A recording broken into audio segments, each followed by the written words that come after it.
ta'alluq oleh sifat ilmu. Baik, artinya yang ketujuh daripada sifat ma'ani itu iaitu penghabisan segala sifat ma'ani. Yang tujuh itu kalam, iaitu sifat yang wujudiyah. Sifat itu ada wujud, yang berdiri ia dengan zat Allah Ta'ala yang maha suci daripada huruf. Sifat kalam ini ada pada zat Allah Ta'ala. Dia sifat. Allah Ta'ala itu zat, tak sama. Tapi walaupun tak sama, tidak bercerai tanggal. Yang maha suci, yang maha suci, yang bersih daripada huruf.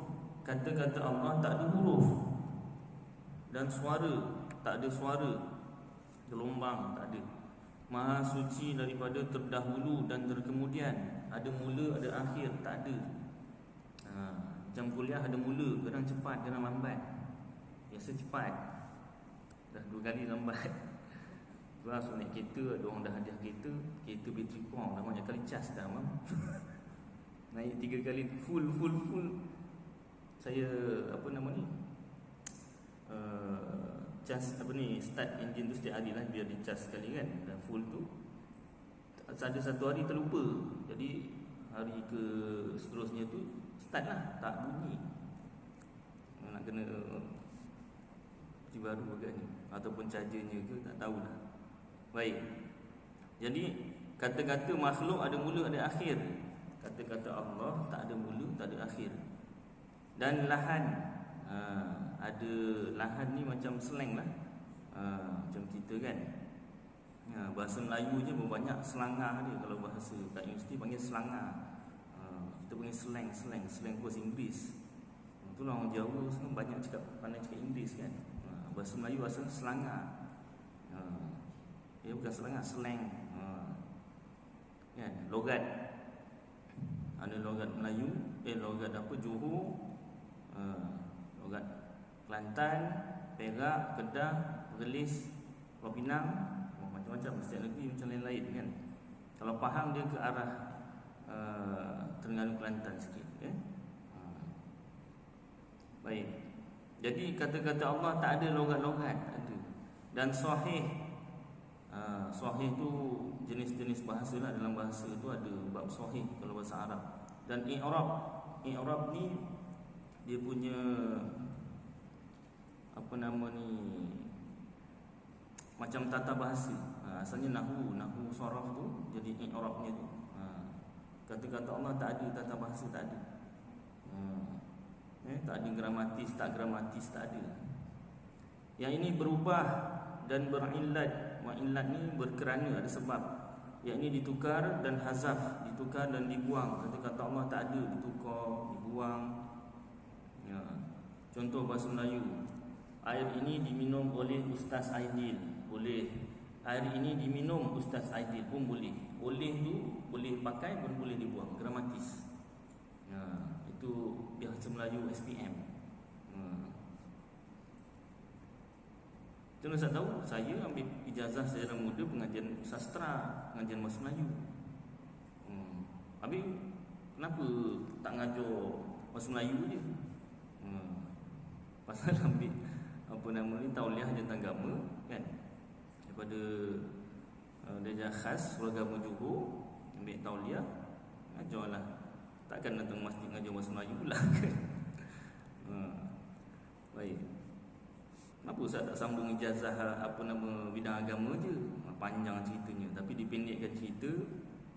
Mak bapak saya yang nak saya belajar yang bahasa Melayu tu, saya nak belajar Arab, tapi dah lewat lah. Pendekkan cerita lagi, sepanjang saya belajar baru di UKM Bangi tu menangis dek kerana tak nak. Tapi tanya guru saya macam mana nak buat, dah tak tahu nak buat. Ditelan mati mak, diluah mati bapak. Tak ikut pergi ikut cakap bapak pergi belajar ijazah pun salah. Tak belajar, teruskan lanjutkan pengajian agama pun cita-cita kan. Jadi guru saya kata tak apalah, adalah hikmahnya tu, tak apalah, ikut aja lah. Bahasa Melayu pun ada, kitab Melayu apa semua kan. Sampai kat UKM, nanti ambil kat UKM, nanti ambil lah bidang agama ke apa kan, ambil dia punya minor dia panggil. sampai kat UKM, sepatah pelajaran agama bahasa Arab tak boleh nak ambil. Semua clash dengan yang major punya. Tak apalah, hikmah yang tahulah. Sebab sampai sekarang tak pandai Arab sangat. Ya Allah, ya Rabbi Karim. Jadi syukurlah siapa yang mak bapaknya hantar belajar agama tu, ya Allah, syukur. Habis macam mana Ustaz? Belajar kuliah lah. Kuliah Masjid Surau juga. Menahun jugalah. Daripada tingkatan tu dah belajar dah. Dah masuk universiti dah jarang dah. Balik SEM je lah, cuti SEM belajar. Dekat Jenderam Hilir dekat dengan UKM Bangi ada madrasah Ustaz Hafiz. Jenderam Hilir 45 minit. Naik motor 40 minit perjalanan. Tak selalu juga, adalah sekali dua kali pergi. Menadah juga kitab Jawi lah, Ustaz Hafiz Jenderam Hilir. Kemudian habis UKM, sambung lagi belajar Masjid Surau lagi kan. Akhirnya guru saya kata, ambil lah tauliah. Tauliah di Temuduga dapat. Kalau di sijilnya tu sijil ijazah sarjana muda sastra pengajian bahasa Melayu campur dengan darjah khas seragama. Itu dari segi sijil lah. Yang banyak dapatnya tu daripada guru saya lah. Dia tu belajar dari bapa saudara dia. Bapa saudara dia tu ada madrasah panggil ribat dekat Muar. Dia tak masuk ribat tu, tapi kitab-kitab bapa saudara dia ajar tu semua dia belajar. Baik, sambung sini tiba masuk situ Baik, masuk sini balik.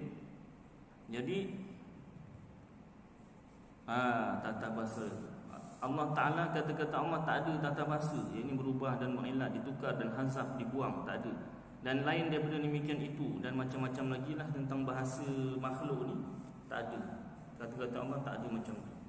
Maka ta'alluq ia, kata-kata Allah itu ta'alluq ia dengan barang yang ta'alluq dengan dia oleh ilmu. Sama dengan ta'alluq ilmu. Apa yang dita'alluq oleh sifat ilmu, itulah yang dita'alluq oleh sifat kalam. Dari segala yang wajib akal, yakni Allah serta segala sifat-sifatnya.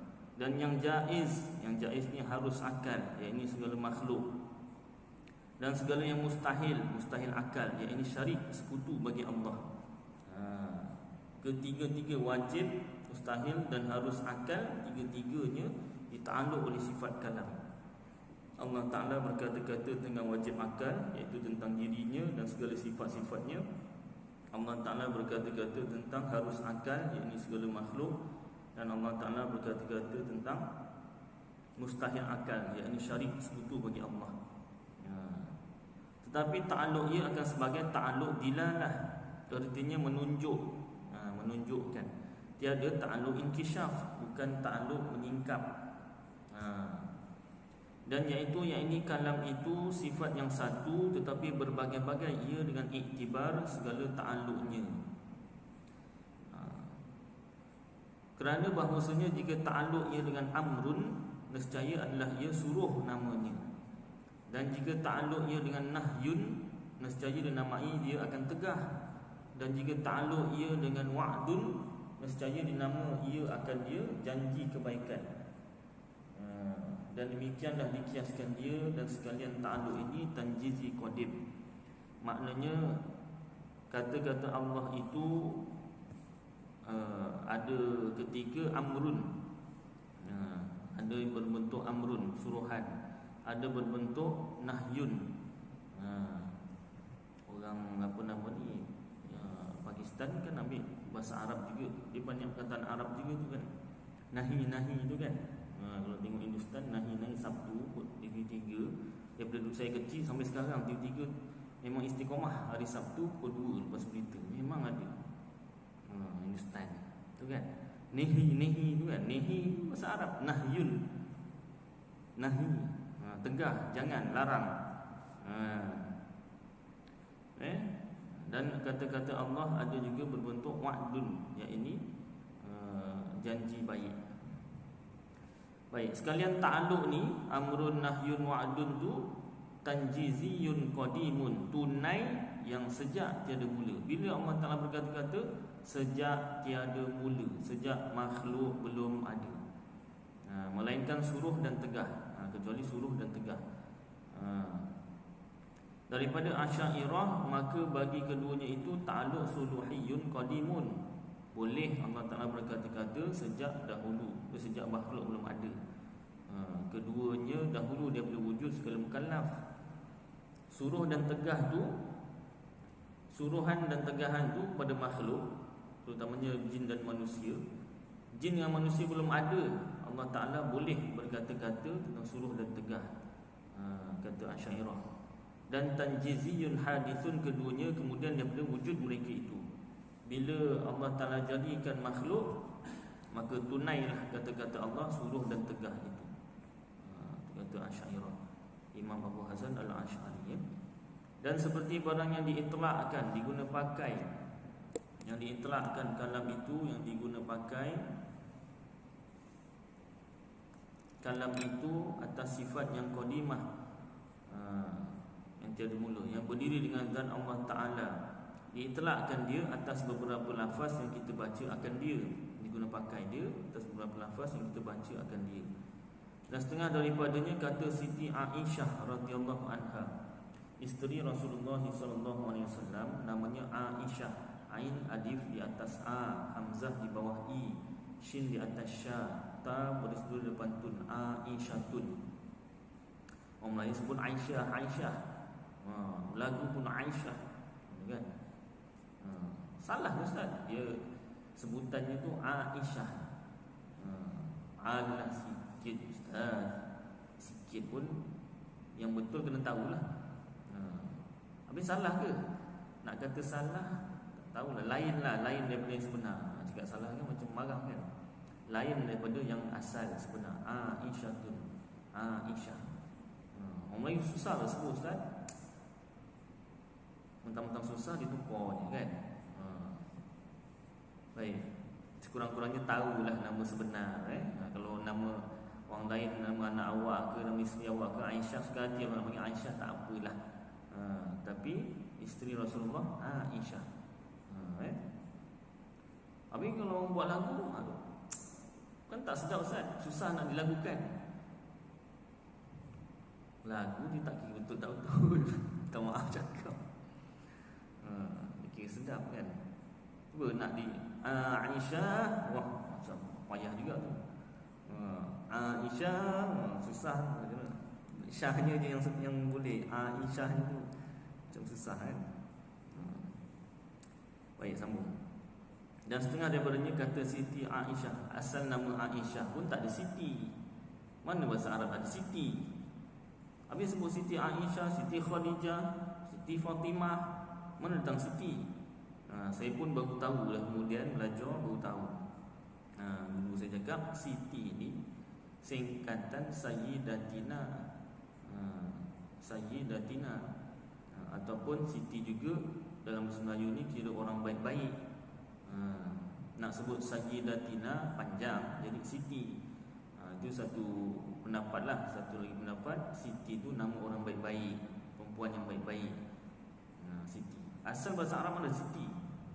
Sin ya mati di bawah si, ta ya mati di bawah ti. Tak jumpa dalam bahasa Arab, tak ada. Maknanya pun tak tahu apa bahasa Arab, tak ada. Cakap Arab Siti Aisyah. Mana makna Siti? Tanya balik, Siti apa Siti? Honda City, yang Honda City dia tahu. Baik. Jadi sekurang-kurangnya kita tahulah Siti situ asal bahasa Melayu Siti. Ada pendapat kata Sayyidatina singkatan. Kalau lelaki Sidi, asal Sayyidina.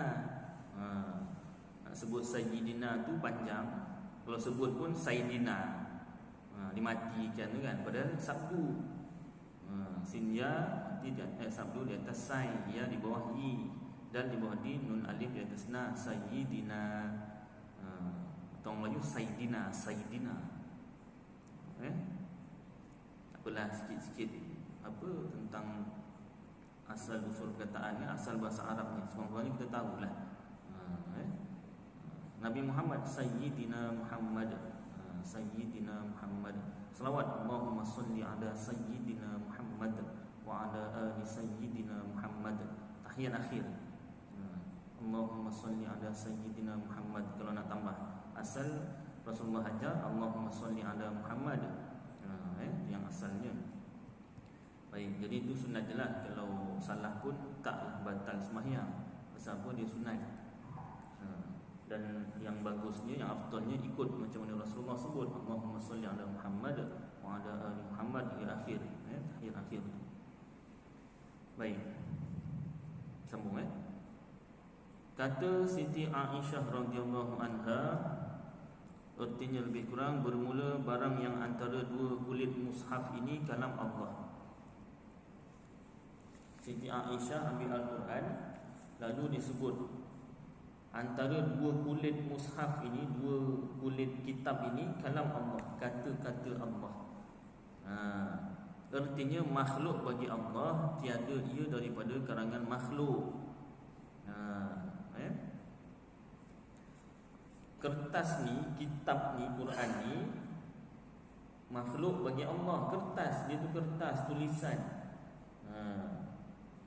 Tetapi dia itu menterjemahkan kata-kata Allah yang tak berhuruf, tak bersuara, bukan karangan makhluk. Dan hanya senya dinas, dijadikan nas ataupun dalil oleh musannif pengarang kitab dan oleh yang lainnya atas bahawa huruf Quran itu menunjukkan atas kalam Allah yang azali. Huruf-huruf dalam Al-Quran tu daripada surah Al-Fatihah sampai surah An-Nas, 114 surah tu, 6,666 ayat. Perkataan tak tahu berapa, huruf tak tahu berapa, Cayalah tak tahu. Itu menunjukkan kalam Allah yang azali, kata-kata Allah yang azali, yang tak ada mula, tak ada akhir, yang tak ada huruf, tak ada suara, yang berdiri dengan zatnya. Ibaratnya, contohnya, guru saya beri contoh, anak kita di perantauan belajar di luar negara, Oxford contohnya, dekat UK. Macam saya UK juga, tapi ada M belakang, UKM. Ini memang UK betul. England, United Kingdom, Great Britain. Dia 4 nama tu, England, London, Great Britain, United Kingdom. Lain-lain rupanya semua, ada makna-makna tersendiri. Jadi belajar kat UK, minggu pertama belajar dah kirim surat, kan? Surat gambar kehadapan bonda, kehadapan ayahanda yang tersayang, tercinta. Itulah anak kanda di sini, alhamdulillah permudahkan oleh Allah Taala belajar itu gini, mudah fahamlah mudah menyesuaikan diri, mudahlah cari makanan halal. Itu Kingdom. Cuma nak cari Maggi je susah, tak? Nak kena kirim daripada Malaysia kata. Jadi ceritalah apa cerita ujung, maka dengan ini diharap dapat menghulurkan seberapa segera duit sebanyak 10,000 pound sterling. Allah ya berkirim. Maknya tak pandai baca, suruh adik baca tu, abang kau nak cakap apa tu. Ujung sekali ni, yang penting ujung sekali tu. Ni abang cakap ni minta 10,000 pound sterling kata. Pound sterling pasal apa? Harga mahal ke apa kan, nak bayar yuran ke apa agaknya. Tak cukup TTN yang dah diberi tak cukup kata. Jadi si adik ni cakap, abang cakap. Suara siapa? Kan suara adik tu. Suara adik tu menggambarkan suara abang lah. Maknya pun faham. Mana maknya? Apa abang cakap? Kan kau yang cakap, mana situ. Mak ni dah kenapa? Memanglah abang memanglah suara saya, tapi saya bacakan surat abang. Jadi saya cakap lah, abang cakap. Tak ada balas je, tak ada. Maknya pun faham. Suara tu suara adik, tapi adik tu suara adik tu menterjemahkan kata-kata abang dia. Abang ni pun tak ada suara, tak ada kirim suara, tulisan dia tu menggambarkan kehendak hati abang dia tu. Jadi tulisan tu menterjemahkan keinginan, kehendak dalam hati si abang ni tadi, si anak ni tadi. Jadi nak cepat faham, seolah-olah Al-Quran itu tulisan menggambarkan kata-kata Allah yang tak berhuruf, tak bersuara. Macam kehendak si abang ni tadi, tak dapat nak diketahui kecuali diterjemahkan dalam bentuk tulisan atau kata-kata. Dulu tak adalah apa nama ni, WhatsApp dan sebagainya kan. Kalau sekarang voice message saja, tak payah nak surat bagai. Assalamualaikum, minta duit 10,000 pound sterling, voice message, itu je dah. Kan? Memang suara dia betul. Jadi kalau pakai WhatsApp, suara dia tu menterjemahkan kehendak hati dia. Kehendak hati dia tu tak boleh nak difaham oleh orang lain kecuali disebut, dicakap. Seolah-olah macam tu. Tulisan Al-Quran tu menterjemahkan kata-kata Allah yang tak berhuruf, tak bersuara, tak bertulisan. Maka dikatakan Quran itu kalam Allah sebab ia menunjukkan atas kalam yang berdiri pada zat. Tapi kita biasa akan sebut Al-Quran kalamullah, terus cakap macam tu. Kenapa cakap macam tu? Sebab kalau cakap Al-Quran ni makhluk, full stop sampai situ, nanti orang yang salah faham, dia boleh ingat, dia akan ingat Al-Quran ini makhluk bagi Allah. Maknanya bukan kata-kata Allah yang kodim, karangan makhluk. Jadi itu sudah menyangkut tentang tauhid, bahaya. Sedangkan Al-Quran itu menunjukkan kata-kata Allah yang tak berhuruf, tak bersuara. Walaupun Quran tu ada tulisan, ada cara bacanya pun kena betul, tajwid. Kalau tak betul tajwidnya, maknanya lari. Maknanya tak boleh baca sebarangan Al-Quran ni. Kalau baca dengan tajwid yang betul, satu huruf 10 pahala. Tapi kalau baca dengan salah, tak nak belajar.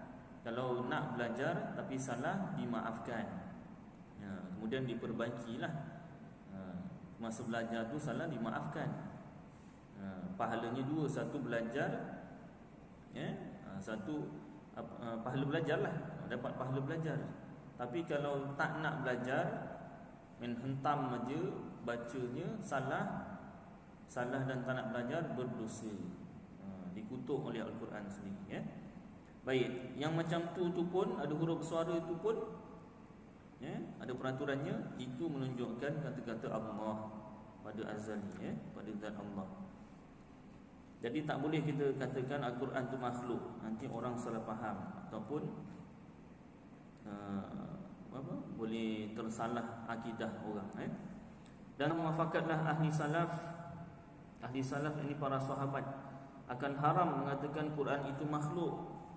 Sahabat kata jangan kita cakap Quran itu makhluk. Muafakat sahabat semua. Dan dikendaki dengan dia lafaznya yang diturunkan atas Nabi SAW, melainkan pada tempat mengajar. Kalau tempat belajar tak apa.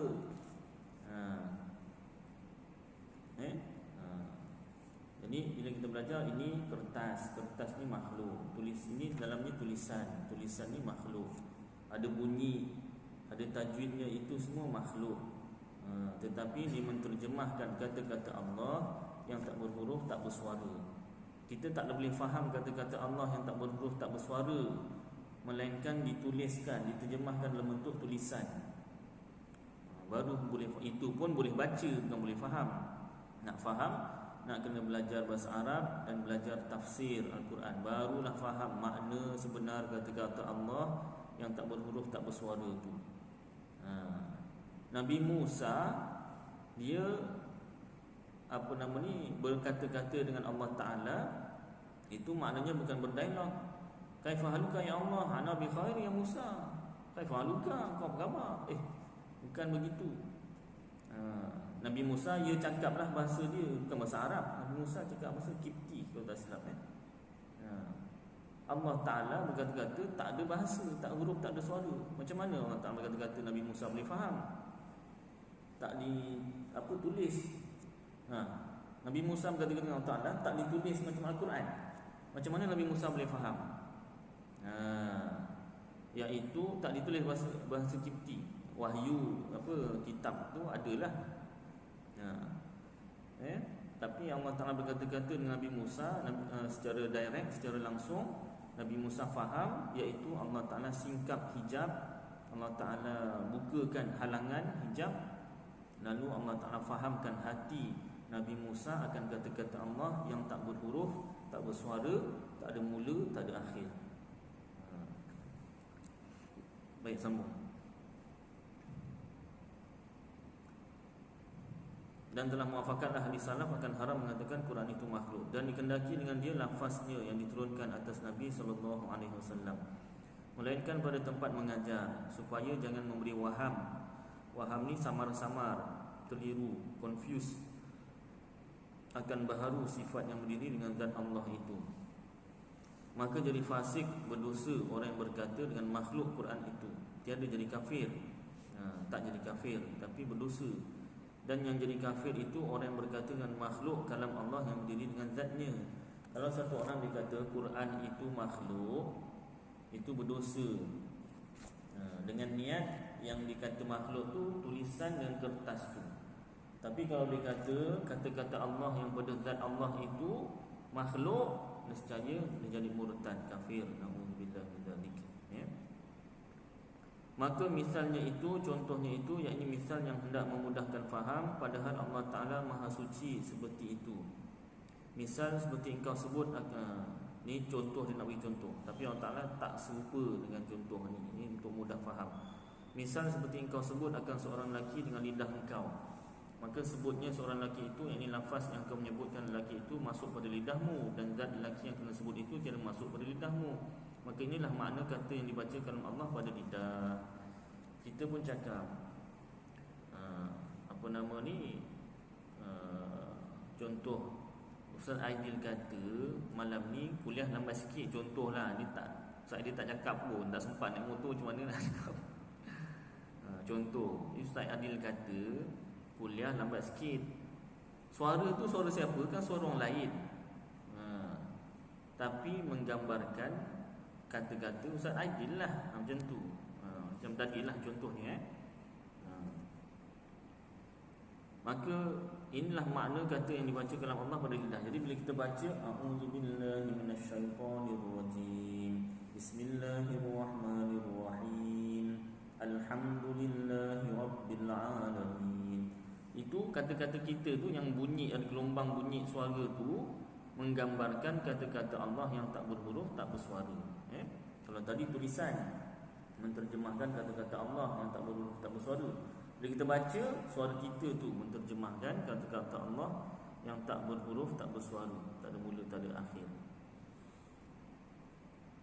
Dan demikian lagi, apabila menyuruh akan kamu oleh seorang lelaki atau menegah ia akan kamu akan sesuatu, maka adalah engkau ingatkan pada hatimu akan suruhnya dan ditegahnya jua, tiada masuk lelaki itu pada hatimu. Inilah makna kata yang dihafazkan di dalam hati. Ibu kita kata jangan makan gula-gula, orang bagi orang tak kenal, bagi gula jangan makan. Jadi kita pun dengar satu hari tengah main-main ada orang bagi gula-gula. Kita pun ingat kata-kata mak kita, orang tak kenal bagi gula jangan ambil. Lagi terus kan. Dulu macam tak berapa penting sangat kata anda. Sekarang penting. Pasal apa? Bukan gula-gula je, main kat luar pun bahaya sekarang. Bukan main kat luar, balik sekolah jangan terus keluar pagar. Biar kat dalam pagar. Pasal apa? Kes culik makin banyak. Si gudang pun banyak kan, si gudang. Hati-hati. Balik sekolah tu sabar je lah, ya Allah. Ada sekali isteri saya lah suka cerita daripada Facebook ke mana, tapi ada videonya kalau tak silap. Ada orang menyamar sebagai parent lah. Dia ambil budak tu tapi paksa, cara paksa. Budak tu macam tak nak. Orang tak kenal tu, bukan mak bapak dia, tak kenal. Tapi ada seorang ni dia macam curiga. Jadi dia tegurlah, dia segah, oi, gitu kan.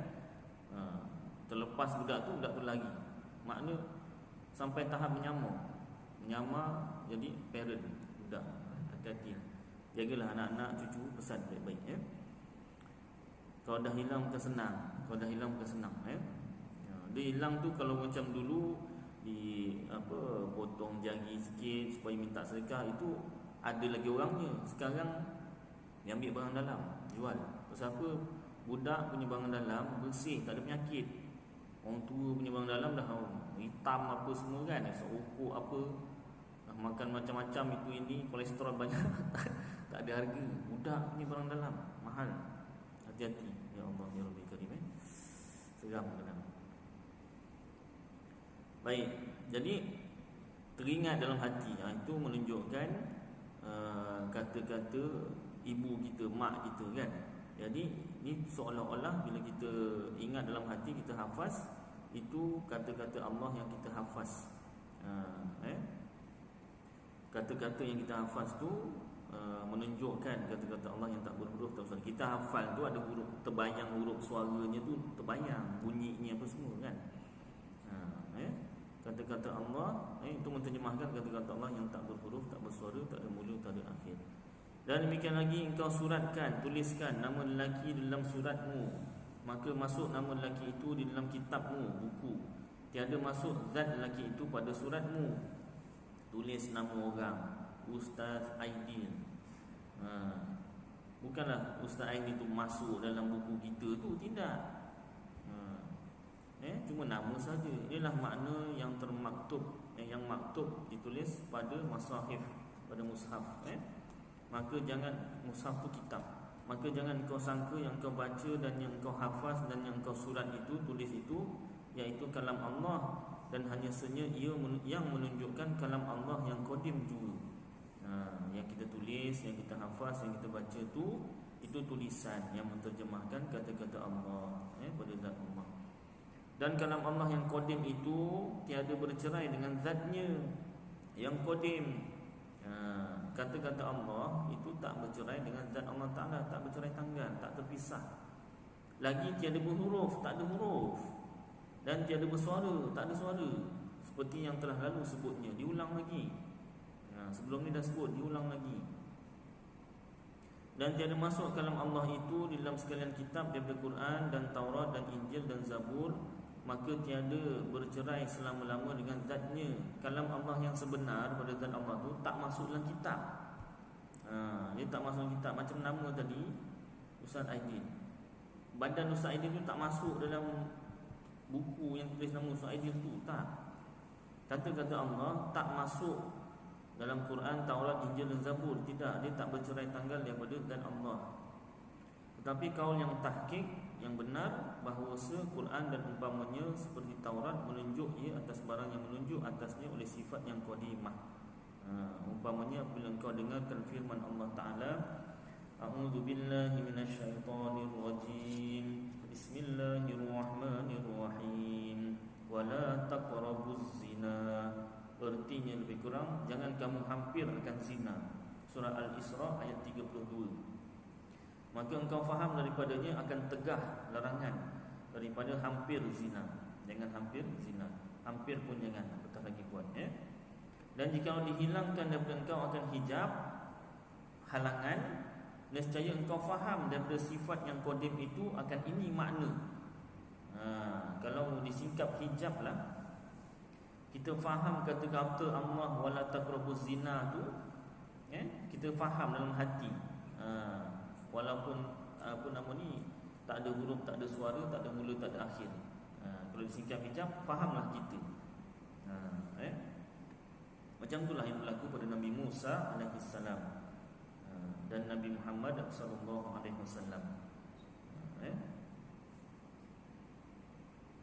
Maka madlul ataupun dalil kalam lafzi itu, kalam lafaz itu, iaitu madlul kalam nafsi. Dalil kalam nafsi, artinya kalam yang berdiri zat. Dan jika engkau kendaki, nescaya engkau kata ataupun makna lain, ialah umpamanya kerana berlainan keduanya dengan iktibar yang menunjuki. Bahkan segala lafaz yang kita baca akan dia itu menunjukkan atas kalam Allah yang qadim dengan jalan dilalah iltizam yang urfi, uruf yang biasa. Kerana tiap-tiap orang yang ada baginya kalam lafzi, lazim pada huruf bahawa ada baginya kalam nafsi. Apa benda kalam lafzi dengan kalam nafsi itu? Maka diterangkan. Kalam lafzi, bermula Tuhan kita Subhanahu Wa Taala ada baginya kalam lafzi, lafaz lafzi, dengan makna bahawasanya menjadikan ia akan dia pada lauh mahfuz. Allah Ta'ala ada kalam lafzi, kalam dari segi lafaz, iaitu yang ditulis pada lauh mahfuz. Lauh tu papan, mahfuz tu yang terpelihara. Lauh mahfuz, papan yang terpelihara. Melayu kata loh mahfuz, kan? Tak apalah, asalnya tu lauh mahfuz, ya. Lauh mahfuz, tak apalah, Maka menunjukkan ia pada huruf biasa atas bahawa bagi Allah Ta'ala itu kalam nafsi. Maknanya yang pada zat Allah Ta'ala itu kalam nafsi, kalam diri, ya. Itu secara ringkaslah. Nanti dia akan dihuraikan lagi kalam nafsi dan kalam nafsi secara perinci. Jadi sekurang-kurangnya kita tahulah, kita ulang kaji bahawasanya Allah Ta'ala ada sifat kalam, kata-kata tak berhuruf, tak bersuara. Al-Quran itu menunjukkan kata-kata Allah yang tak berhuruf, tak bersuara, tak ada mula, tak ada akhir, Mudah-mudahan apa yang kita baca dan dengar bersama jadi manfaat bagi saya dan tuan-tuan. Mudah-mudahan dapat kita amalkan dan sampaikan insya-Allah. Qul qawli hadza wa astaghfirullahal azim li wa lakum wa lisa'iril muslimin wal muslimat wal mu'minin wal mu'minat fastaghfiruh wa ya fawzal mustaghfirin wa ya najatat taibin.